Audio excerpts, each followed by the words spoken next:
가족 치료라든지 이런 가족 치료 이론이 몇 개 대표적인 것들이 있는데, 이 세티어의 경험적 가족 치료는 이때 경험적이라고 하는 게 뭐냐면 심리 치료를 하는 과정에서 바로 경험하는 것을 가지고 치료를 한다는 의미에서 경험적 가족 치료라고 하는 거예요. 그래서 혼자 있을 때가 아니라 같이 있었을 때 상호작용하면서 뭐를 경험하는가라는 걸 이제 그 자리에서 확인하면서 치료해 나가는 방법이라 그래서 경험적 가족 치료라 그러고, 특별히 이제 인간 중심 이론 혹은 인간 중심 이론에 근거해서 만들어진 이론이 세티어의 경험적 가족 치료 이론입니다. 그러니까 인간 중심 치료는 라저스의 인간 중심 이론이고, 라저스 하면은 공감적 이해, 무조건적 존중, 또 진솔함 이런 특성이 있기 때문에 소통을 굉장히 중요하게 여긴다는 걸 알 수 있잖아요. 그런 것처럼 세티어의 경험적 가족 치료도 소통을 굉장히 중요하게 여깁니다. 특별히 이분은 의사소통이 자기가 가지고 있는 자기 존중감, 자존감하고 연결이 되어 있다. 자존감은 높은 자존감, 낮은 자존감인 거잖아요. 그래서 높은 자존감은 다른 사람 얘기도 듣고 내 얘기도 자신 있게 하고 할 수가 있겠죠. 내가 자기를 스스로 존중하는 마음이 있으니까 내가 손상될 것도 없고 하니까는 다른 사람 얘기도 귀담아 들을 수 있고 내 얘기도 자신 있게 얘기할 수가 있어. 소통이 원활한 상황이죠. 그러나 낮은 자존감이 있으면 그 갖고 있는 자존감마저 손상될까봐 보호하려는 경향이 있어요. 그래서 많은 사람들이 내가 자존심이 강해서 말이야 하고, 자존심 강해서 말이야 하면서 목소리가 커지는 사람은 자존심이 강한 사람일까요? 약한 사람일까요? 약한 사람이죠. 자존심을 들먹이는 사람은 사실은 자존심이 약한 사람이죠. 그것을 보호하려고 하니까. 그래서 그 낮은 자존감을 보호하기 위해서 어떤 사람은 요 밑에 그냥 나는 아무것도 몰라요. 나를 건드리지 마세요. 당신 마음대로 하세요. 당신이 최고입니다. 해서 그렇게 보호하는 사람이 있고, 비난형인데 그 사람은 오히려 공격이 최대한 방어이다. 그래서 먼저 공격하는 사람이 있고, 이런 식으로 해서 세티어는 4가지의 역기능적인 소통 방식하고 1가지의 기능 방식 해서 5가지 유형을 소개를 하고 있어요. 근데 특별히 역기능적 의사소통이라고 하는 거는 자존감을 보호하려고 하는데 사실은 점점 더 관계가 나빠지니까 더 기능을 못하는다. 그래서 역기능이라고 하는 거죠. 옳으냐 그르냐가 아니라 그것이 원래 하려고 했었던 것대로 얻지 못하는 그런 의미에서 역기능적 의사소통이라고 얘기를 하죠. 그래서 세티어는 자아존중감이 낮을 때에 역기능적인 방식으로 의사소통을 해서 오히려 더 자존감을 더 낮출 수밖에 없는, 관계가 나쁘면 좀 더 나빠질 거잖아요. 관계가 나빠져서 더 나빠지는 그런 소통 방식이 있다. 그래서 5가지, 6가지를 소개를 하고 있습니다. 그래서 우리가 오늘 이것들을 하나하나 살펴보면서 지난 시간에 했던 것하고 막 유사하기도 하고 그래요. 의사소통 방식을 이렇게 카테고리로 나눈 거니까 완전히 다르지는 않고 비슷한데 이분은 또 이렇게 나눴다. 그럼 또 이제 나는 어떤 유형에 속하나 한번 생각해 보시고, 이건 특별히 그 가족 간에서의 의사소통 방식이기 때문에 여러분들이 우리 집 부모님은 어떠셨나, 그러니까 여러분들은 그 부모님하고의 인터랙션 속에서 자아 존중감이 형성이 되는 거거든요. 예를 들어서 어, 이렇게 가부장적인 그런 문화가 있는 곳에서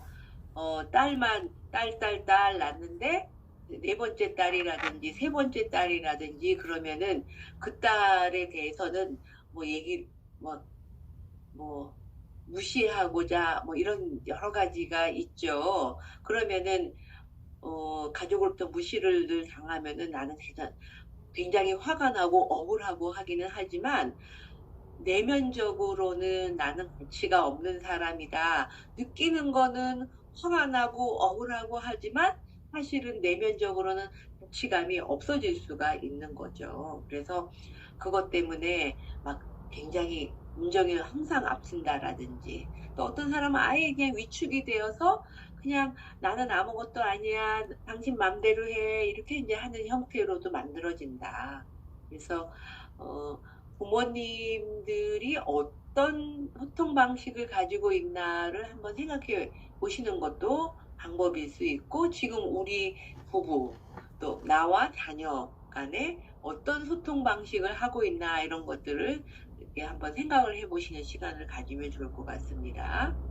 세티어는 이렇게 부적절한 부모 자녀 관계가 있으면 소통 방식이 역기능적인 소통 방식일 수밖에 없다. 그래서 자아 존중감이 손상이 돼서 악순환이 되는 거죠. 손상이 되고 또 간다.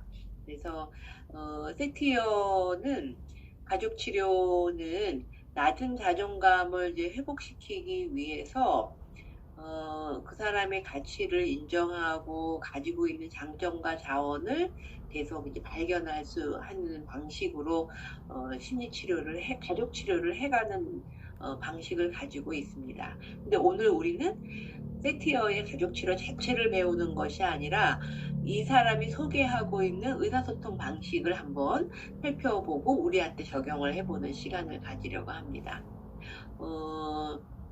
대체적으로 경험적 가족 치료는 감정 전달을 이제 중요시했기 때문에 감정 전달을 한다든지 어떤 사람은 비판만 한다라든지 어떤 사람은 나는 아무것도 아니야 라든지 하는 자기의 의사소통 패턴이 있다라는 걸 얘기를 하는 거고요. 대체적으로 역기능적인 의사소통은 진짜 말하려고 하는 것하고 바깥으로 뱉어내는 것하고가 좀 차이가 있다. 그래서 불일치하는 이중 메시지로 전달되는 경우가 있다라고 하는 거죠. 사실 나는 굉장히 중요한 사람이에요 라는 걸 강조를 하고 싶은데 중요한 사람이라는 걸 하다가 보니까는 네가 잘못됐어 이렇게 얘기할 수가, 네가 틀리고 내가 맞아 이렇게 이런 식으로도 할 수 있다는 거예요. 근데 진짜는 뭐예요? 나는 중요한 사람이야. 중요한 사람이 되고 싶어. 너한테 의미 있는 사람이 되고 싶어. 이런 게 진짜 속에 마음에 있는데 그것 하는 마음을 고스란히 전달하기보다는 다른 방식으로 한다라는 거죠. 특별히 이 세티어는 자신은 어떻게 다루고 상대방은 어떻게 다루고 있나, 상황에 대해서는 어떻게 다루고 있나 해서 이 세 가지 요소를 어떻게 강조하고 있나, 무시하고 있나 이런 것들을 요소들을 보면서 유형을 나누었습니다. 자, 첫 번째 이제 회의 편한 대로 하세요 해서 자기는 없고 상대방을 높이는 방식이기 때문에 때로는 그것이 좋은 장점일 수도 있어요. 늘 다른 사람을 돌보는 특성을 가질 수 있거든요. 그래서 회유형이라고 얘기를 하는데 늘 자기보다는 다른 사람을 앞세우는 거. 그러니까 어느 정도까지 늘 착한 사람이고 그 사람은 늘 이렇게 천사표이라고 얘기를 하는데 늘 자기는 항상 자기는 못 돌보는 거죠. 어느 날 보면은 자기는 아무것도 없는 빈털터리가 될 수 있는 그런 유형이 회유형 위로자이고, 역시 다른 사람을 돌보긴 하지만 다른 사람을 우선하기 때문에 자기의 가치나 감정을 무시를 해요. 그러니까 아까 제가 자신은 어떻게 다루나, 다른 사람은 어떻게 다루나, 상황은 어떻게 다루나 이 세 가지 요소를 본다 그러는데 자신은 무시하고 다른 사람한테 힘을 넘겨주는 거예요. 또 상황도 별로 중요하게 생각하지는 않아요. 상황은 중요하게 생각하지도 않고 자신을 중요하게 생각하지 않고 오로지 다른 사람만을 우선시하는 경우가 회유형이라고 할 수가 있죠. 자신의 감정은 존중하지가 않죠. 그러다가 보니까 자기는 아무것도 아니면은 어때요? 우울할 수가 있죠. 우울한 감정일 수가 있는. 그래서 감정을 아까도 이제 이 세티어는 감정을 굉장히 중요하게 여긴다 그러는데 이번은 주로 우울한 무드가 있는 경우라고 할 수가 있겠어요. 상대방에게 예라고 대답하고 문제를 일으키지 않고 싸우지 않으려고 하고 좋은 게 좋은 거야 라고 하는 입장을 안정을 유지할 수는 있죠. 그래서 옛날 현모양처들 남자가 더 우리 집에서 가장이니까 더 힘이 세야 돼. 여자들은 목소리 크면은 집안이 망한다. 뭐 이런 때에 여성들이 주로 가질 수 있는 특성이라고 할 수가 있죠. 그러니까는 속에 있는 속으로 자기가 없이 속으로 여러 가지 감정이 들어가니까 몸이 아프죠. 몸이 아픈 특성이 있죠. 그래서 순종적이고 자아 개념이 약해요. 어떤 사람이 지금 떠오르시나요? 이런 얘기 하니까 내가 지금 그런 것 같아. 아니면은 우리 엄마가 그랬었던 것 같아. 또 내가 알고 있는 내 친구는 늘 이런 입장을 취하고 있는 것 같아. 그런 사람이 떠오르시는지 한번 보세요. 세티어는 이렇게 이제 의사소통 방식도 이렇게 중요하게 자기 이론에서 소개를 하고 있지만 세티어의 치료 방법 중에서 가족 조각이라고 하는 치료 방법이 있어요. 그래서 가족들이 모였을 때에 가족들을 한 사람이 그 조각가가 되어서 자기의 가족들을 배치를 하게 하고 모양을 갖게 하고 뭐 이런 거를 하는 작업이 가족 조각 기법이거든요. 주로 그랬을 때 늘 이렇게 회유형, 늘 다른 사람을 돌보고 위로하고 다른 사람이 우선이에요 하는 사람은 무릎을 꿇고 당신 마음대로 하세요. 그래서 이게 이런 사진이 소개가 되고 있어요, 책에. 당신이 최고예요. 당신이 원하는 대로 하세요. 또 무릎을 꿇는 모습. 그러니까 여러분들도 우리 가족 조각을 한다 그러면은 누가 이런 모습을 가질 수 있는지 이런 거 한번 생각을 해보시면 좋을 것 같아요. 근데 보통 지적 조각을 해놓고 우리가 보통 저 사람하고 나하고는 가까워. 저 사람에는 우리가 이렇게 대화를 나누니까 가까워졌어요. 이런 거리가 있잖아요. 우리 관계는 거리감이 항상 있어요.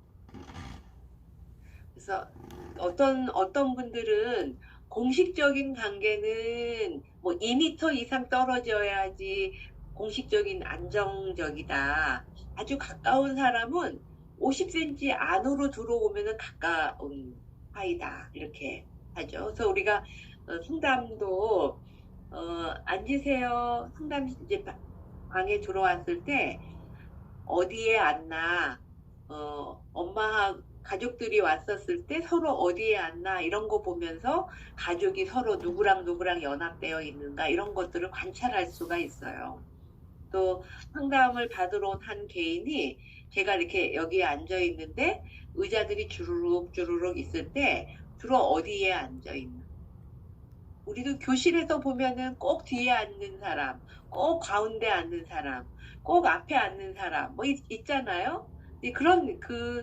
그런 공간이나 위치가 그 사람의 지금 마음 상태를 반영을 해주는 걸 우리가 알 수 있듯이 세티어는 가족 조각을 해서 사람들을 어떻게 배치하나 어떤 포즈를 취하게 하나 이런 걸 보면서 가족을 이해하고 또 그거를 변경시켜서 변경하니까 어떤 마음이 드나 지금 무엇을 경험하나 이런 걸 물으면서 치료해 나가기 때문에 경험적 가족 치료라고 얘기를 하죠. 그래서 회유형은 이렇게 당신 말대로 하십시오. 무릎 꿇고 나는 고개 숙이고 당신이 최고입니다. 이렇게 하는 모습을 한다는 거죠. 회유형은 주로 어떤 말을 쓰냐 하면, 아, 그래, 내가 잘못했어. 아, 그래, 그래, 그래, 네가 하고 싶은 대로 해. 내가 잘못했어. 아, 나에 대해서 신경 쓰지 마. 이런 얘기를 하시는 분들이 주로, 회유형일 수가 있죠. 주로 만나면, 아, 나는 신경 쓰지 마. 나는 아무래도 상관없어. 네가 하고 싶은 대로 해. 라든지, 아니면은, 그래, 그래, 내가 잘못했어. 내가 잘못했어. 해서 내가 먼저 잘못했다라고 해서 그냥 안 싸우고 넘어가려고 한다든지, 이런 분들이 이제 회유형이죠. 주로 쓰는 단어는 이런 쓰는 단어를 쓰고, 정서는, 늘 힘이 없고, 제가 이런 이유 때문에 그랬어요. 저랬어요. 하고 이유나 변명을 대는 죄책감이 많이 있고, 미안함이 많이 있고, 특별히 사실 애들이 미안할 일을 뭐를 했겠어요, 어린아이가. 그런데 어릴 때서부터, 아, 내 잘못이야, 내가 잘못했어, 늘 미안해, 엄마한테 늘 미안해, 그런 마음을 가지면서 자라는 사람이 있죠. 형제들이 많이 있어서 엄마 아빠가 이렇게 막 그냥 늘 먹이려고 막 애쓰고 늘 부족하다는 느끼고 이러면은 엄마가 느끼는 정서, 미안함과 죄책감이 그것을 동일시하는 아이한테로 가서 나도 늘 미안하고, 아우, 내가 뭐, 아프지 않으면 엄마가 더 좋을 텐데, 내가 공부를 더 잘했으면 엄마가 이렇게 힘들지 않을 텐데, 내가 이렇게 안 했으면 엄마가 좋았을 텐데, 이런 마음을 늘 갖고 있는 사람들. 부모가 네가 너 때문이야, 네 잘못이야 이런 얘기 안 해도, 아, 내가 뭐 아프지 않으면 엄마는 더 좋았을 텐데, 이렇게 그런 상대적으로 가질 수 있는 면은 굉장히 자존감이 낮아지죠. 그런 정서를 가지고 죄책감, 미안함, 수치심 이런 거 갖고 있는 분들이 이제 회유형일 수가 있죠. 행동은 늘 좋게 늘 사죄하고 변명하고 좋게 넘어가려고 하는, 나 순교자적으로 이제 행동하는 사람. 내가 빠지면 더 좋을 거야. 내가 덜 가지면은 더 잘 될 거야. 뭐 이렇게 이제 먼저 알아서 배려하고 알아서 무릎 꿇고 이런 특성을 가진 사람들이 위로형이라고 할 수가 있죠. 우리 주변에 보면은 착한 사람들이 있잖아요. 그런 사람들은 식파해서 좋기는 한데 본인은 썩는 거죠.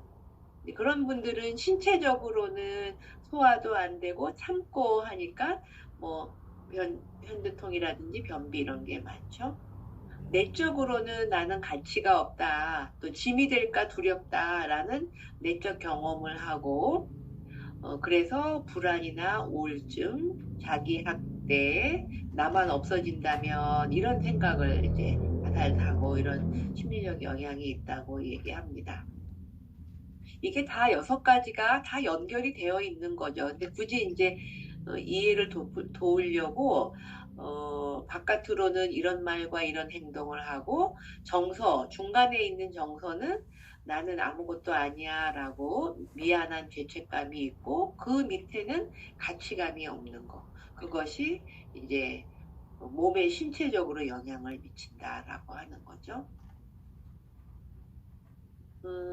옛날에 이제 엄마가 시름시름 이유도 없이 시름시름 아프고 막 이러는 것들이 이제 이럴 수도 있는, 연결이 되어 있는 거죠. 마음하고 몸하고요.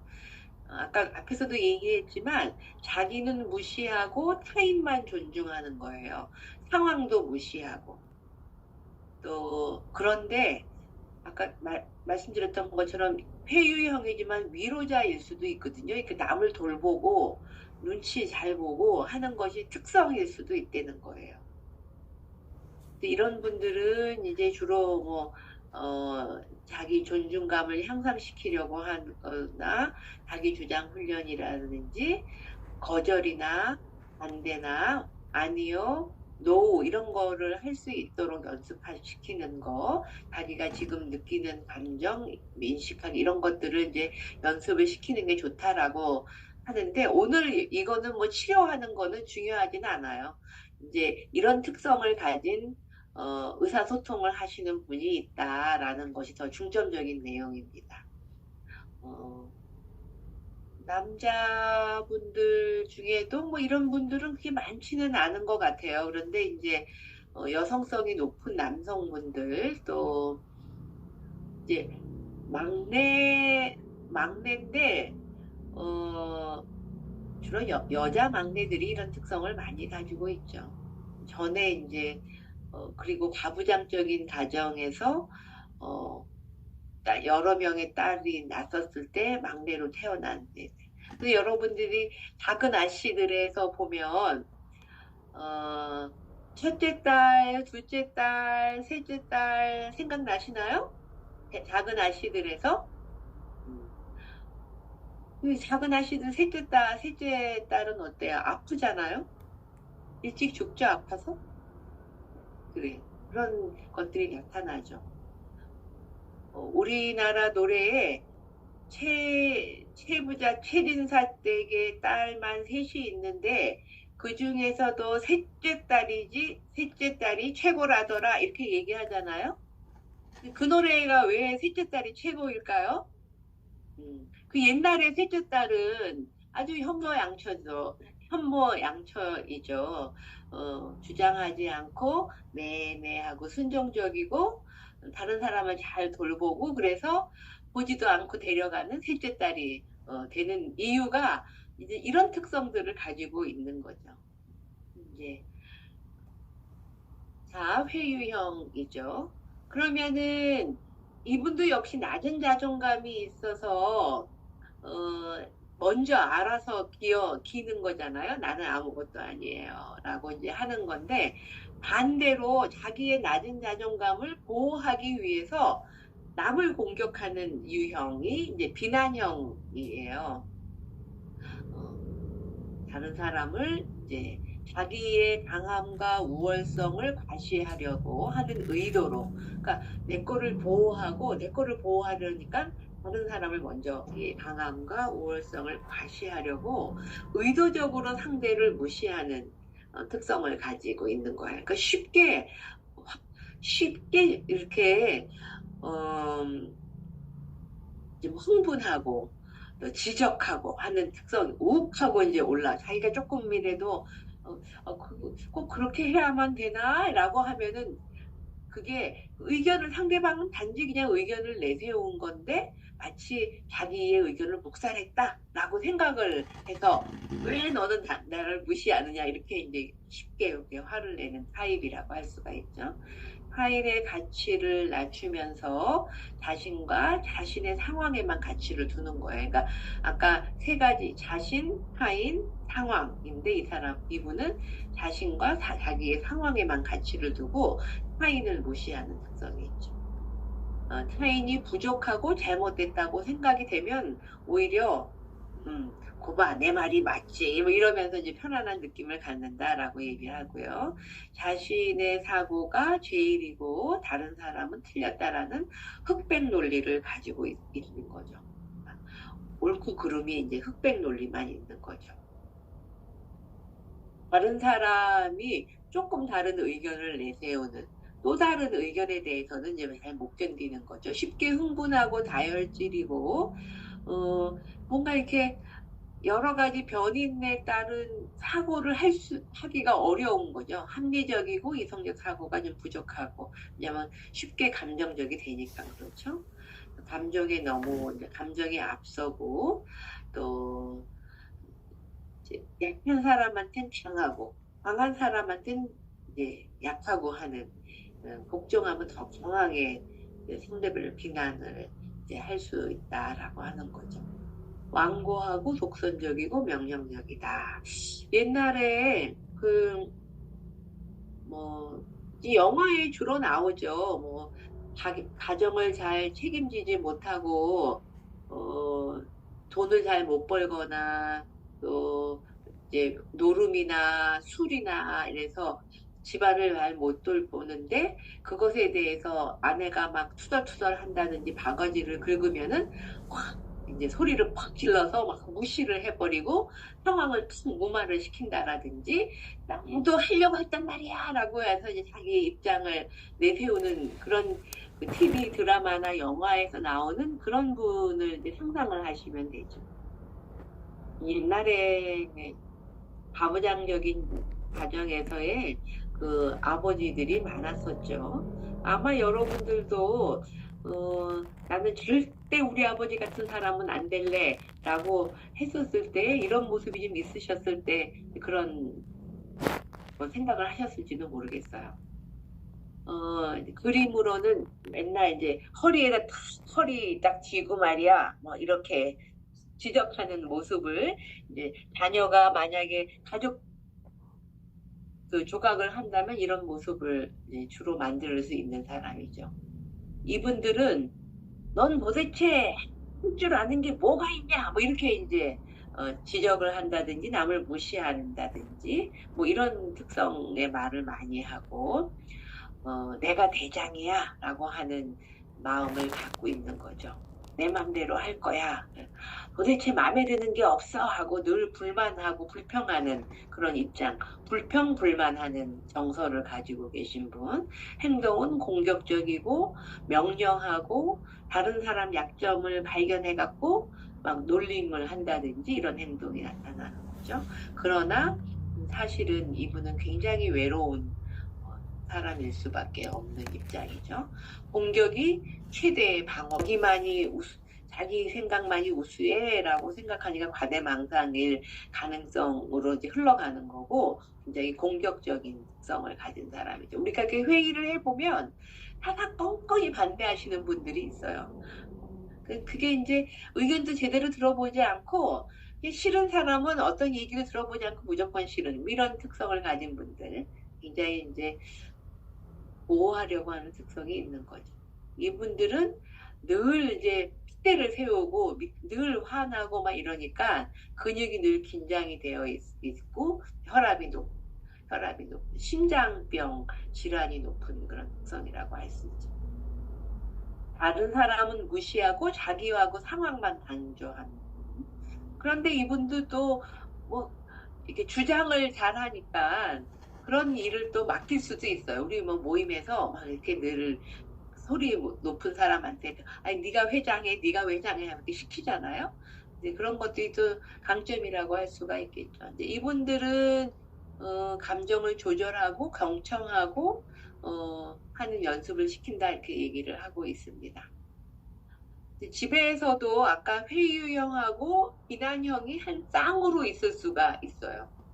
한 사람은 소리 지르고 한 사람은 그냥 듣기 싫으니까는 네네네 이렇게 해서 둘 다 마음이 다 자존심이 약한 거죠. 하는 입장 그런 특성.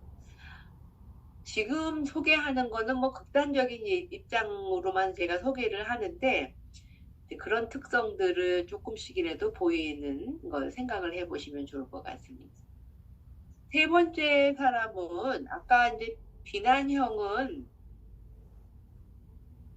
늘 감정적이고 이렇게 흥분을 잘하는 특성이라고 한다면 이 초이성 이렇게 뭐랄까 뚱하게 있는 그리고 주로 이제 뚱하게 있으면서 감정이 아니고 이렇게 이론만 설명을 해서 판사처럼 있는 분이죠. 지나치게 분석적이고 똑같이 비판을 하는데 앞에 사람은 막 흥분하면서 지적한다면 이분은 나 하나 얘기를 하면서 내가 우수하지 이렇게 얘기를 하는 거죠. 감정을 무시하고 상황, 기능적인 거, 합리성만을 강조를 해요. 그러니까 말로 이기는 사람이에요. 목소리로 그냥 상황을 눌러버린다면은 이분은 말로 하나 따져갖고 다른 사람을 꼼짝 못하게 하는 타인 불신을 하고 논리적이고 타인 실수를 허용하지 않는, 주로 이제 우리 주변에 보면 완벽주의를 지향하시는 분들이 이런 특성을 갖고 있죠. 차갑고 냉정하고 또 원리 원칙이에요. 근데 역시 이분도 굉장히 긴장이 되어 있습니다. 장황하게 설명하고 추상적인 단어를 쓰고 딱딱한 용어를 사용하고 또 강박적이고 완벽 추구하고 반사회적이라고 하는 건 나쁜 반사회적인 뭐 비도덕적이고 사회적인 일을 저질러서 반사회적이라기보다는 상대방의 감정을 전혀 느끼지를 못하기 때문에 공감이 안 되는 거죠. 그래서 때로는 자기를 너무 주장을 하고 하다가 보니까 어떤 때는 사회 규칙을 무시하는 경우도 생기죠. 그러나 내적으로는 약하고 상처받기 쉽고 다른 사람이 자기를 인정해 주기를 바라는 마음이 있다는 거죠. 이 사람의 특성은 꼬나 딱 다리 꼬고 팔짱 탁 꼬고 이렇게 지켜보는 모습을 가지는 특성, 그런 모습을 가지고 지금 소개하는 세 사람 아까 이제 초이성형이라든지 또 비판형, 비난형이 있으면 먹거나 막 아슬아슬하거나 막 숨어 있고 싶어 하거나 이럴 때 이 가정 분위기를 그렇게만 있을 수가 없으니까 무마시키려고 하는 사람이 나타나요. 그게 이제 산만형이에요.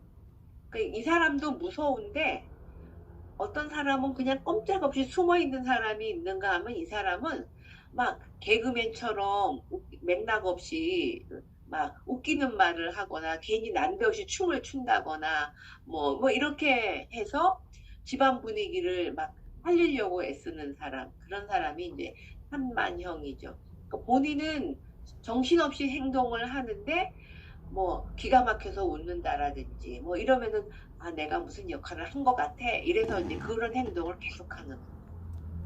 심리적으로 혼란되고 위협에 직면하면서 하고 있지만 그것을 이제 무시하고 아닌 것처럼 하는 입장이 이제 산만형이죠. 행동이나 말이 서로 연결이 잘 안 되는 엉뚱한 말을 한다라든지 말에 초점이 없다라든지 의미나 내용이 연결되지 않는다든지 뭐 이런 무슨 소리 하는 거야 이런 얘기를 꼭 들을 수밖에 없는 그런 행동을 하는 사람이 산만형입니다. 현실적으로도 실제로 문제 해결을 할 수가 없어서 심각한 상황인데도 즐겁고 익살맞은 행동을 해서 혼란스럽게 그 심각한 분위기를 무마시키려고 하는 사람이 산만형 의사소통이다 이렇게 얘기를 하고 있어요. 그림은 뭐 이렇게 표현이 되고 있는데 상황에 안 맞게 막 농담한다든지 뭐 사람이라고 할 수 있죠.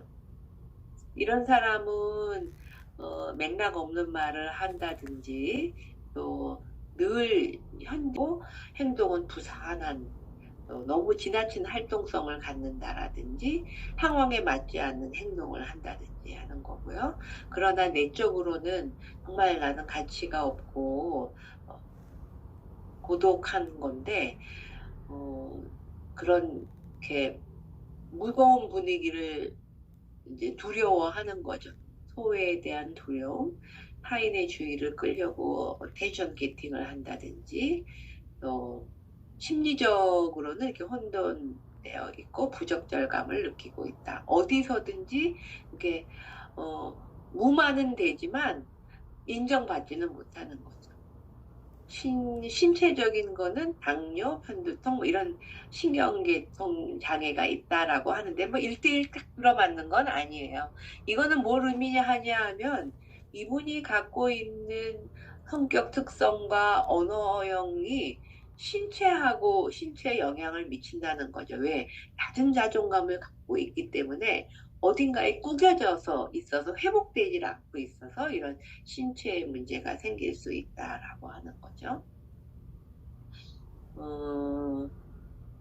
그래서 이분은 자신, 타인, 상황 모두가 무시되고 있는데 뭐 웃기니까 때로는 어떤 때는 이 사람하고 있으면 즐거울 수 있고 뭐 자발적이고 창의적인 부분이 있을 수 있다라고 얘기를 하는 거죠.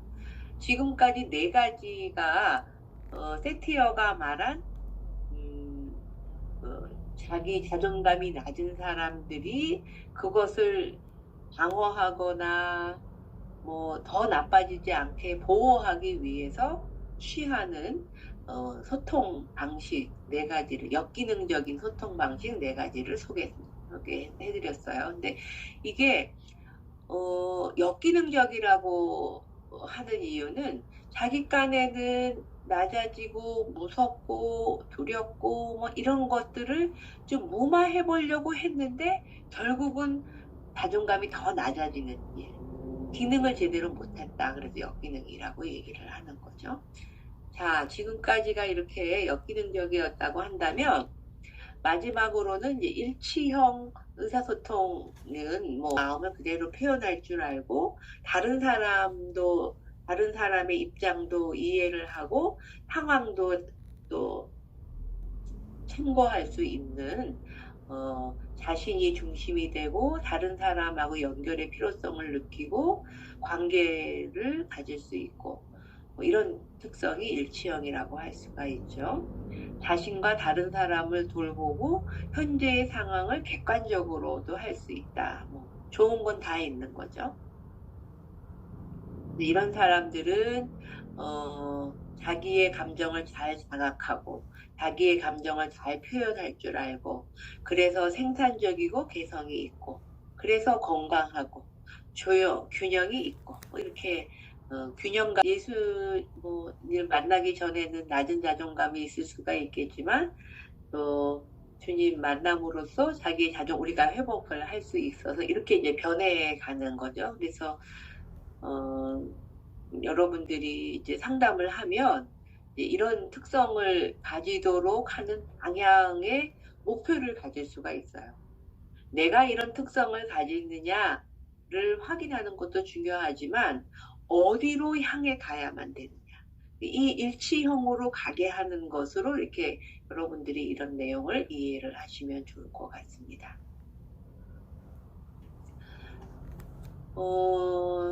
의사소통, 여기 이제 책에 나와 있는 이 각각의 의사소통형에 맞추어서 어떻게 반응하는지를 보는 예를 비교를 한 거예요. 새벽에 돌아오는 딸이 있나요? 아버지가 화를 내죠. 얼마나 화가 나겠어요. 늦게 들어온 딸.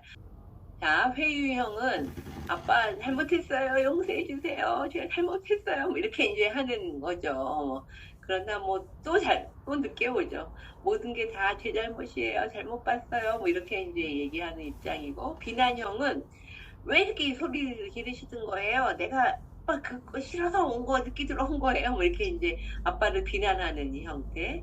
초이성형은 이제 뭐 왜 늦었는지 한번 생각을 해보세요 라고 해서 이제 따지고 듣는 이제 딸이라고 하는 거고, 산만형은 왜 이렇게 화가 나셨을까? 누가 우리 아빠를 화나게 했을까? 뭐 이렇게 이제 하는 입장이죠.